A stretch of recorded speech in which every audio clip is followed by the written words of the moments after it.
जब तुम्हारे मोह का भ्रम का नाश होगा, कुछ समय तक सत्संग करिए, कछुक काल करिए सत्संग, कुछ काल के लिए सत्संग करिए तो तुम्हारे भ्रम का नाश हो सकता है। नहीं, भ्रम नाश नहीं होता है। भ्रम क्यों नहीं नाश होता है? कि संसार में हम आसक्त हैं बहुत।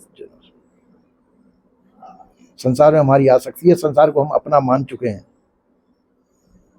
ये बहुत बड़ी आसक्ति है। संसार तो अपना मान चुके, तो अपना तो जब माने जब वो हमसे कभी छूटे नहीं। जिसका हमसे बिछो हो सकता है वो हमारा कहाँ हुआ?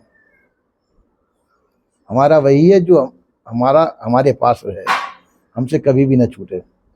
जब शरीर पर आया है तो शरीर के संबंधी हमारे कैसे हो सकते हैं? शरीर हमारा है तो शरीर के संबंधी भी हमारे नहीं हो सकते ना, वो भी छूटेंगे, शरीर छूटेगा। तो तुम ही हो, बस तुम्हारे अलावा कोई तो और दूसरा तुम्हारा कोई नहीं है। इस चुपकाट को ये छूट जाए, शरीर की मोह ममता आसक्ति के अंदर जाती है, मोह ममता आसक्ति जो है तो तुम शरीर से छूटे, उससे जाल से छूटे। ये माया का मोह है। मोह ममता आसक्ति, विषयों की वासना, भ्रम भूल कल्पना, ये माया है। तो माया के जाल से छूटना बहुत बड़ा काम है। प्रयास तो करते हैं, और प्रयास उनका सफल हो ये जरूरी नहीं है। और बिना त्याग वैराग्य के ये प्रयास नहीं हो सकता है, क्योंकि माया के अंदर भूल भटक बहुत है। और वो भूल भटक जो है बिना सत्संग के नहीं छूटती है।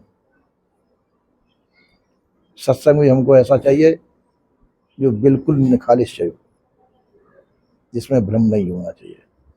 सत्य का ही संग होना चाहिए। या सत्य का संग रहेगा तो उसमें अज्ञानता नहीं रहेगी, और जिसमें अज्ञानता नहीं तो वहाँ भूल भटक भी नहीं रहेगी और हमारा बंधन छूट जाएगा। बंधन के लिए कोई गुंजाइश नहीं होनी चाहिए। पर बात ये होती है कि हमको बंधन प्रिय है, बंधन तुमको प्रिय है, इसलिए बंधन को हम नहीं छोड़ पाते। जैसे तुम्हारे हाथ में सोने के कड़े डले हुए हैं, अब सोने के कड़े तुमने बड़े अच्छी तरह से बड़े मन से बनवाए हैं। अब कोई कहता है कि देखो रास्ते में चोर मिलेंगे, इन सोने के कड़ों को उतार के फेंक दो, तो तुम फेंक सकोगे? क्योंकि सोने के कड़े जो तुमने बड़े अपने मन से बनवाए वो बड़े सुंदर हैं। फिर आगे चोर भले मार कूट के तुमसे ले लेंगे, वो उस दुख को आप सहन कर लेंगे, पर अपने जान करके उनको त्याग नहीं करेंगे।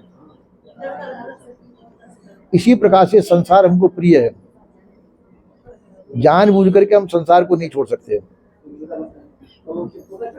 संसार में हमको चाहे कितनी भी दुख मिले, सभी दुखों को सहन कर लेंगे, पर संसार को नहीं छोड़ सकेंगे। और जब संसार की मोह ममता आसक्ति छूट जाएगी तो हम संसार से अलग हो जाएंगे। शरीर रहते रहते ही हम संसार की मोह ममता आसक्ति से रहित हो सकते हैं। इसलिए इन चीजों के लिए ही सत्संग की आवश्यकता है। सत्संग उसे कहते हैं जिसमें सत्य असत्य का निराकरण होता हो। जिस संग के अंदर सत्य असत्य का निराकरण होता हो उसको सत्संग कहते हैं। इसलिए हमको चाहिए कि सत्संग में बैठ के सत्य असत्य का निर्णय करके और असत्य का त्याग करके सत्य को ग्रहण कर। सत्य तुम्हारा स्वरूप है, तुमको असत्य से निकल के स्वतंत्र हो जाना चाहिए, तो तुम्हारा कल्याण हो सकता है।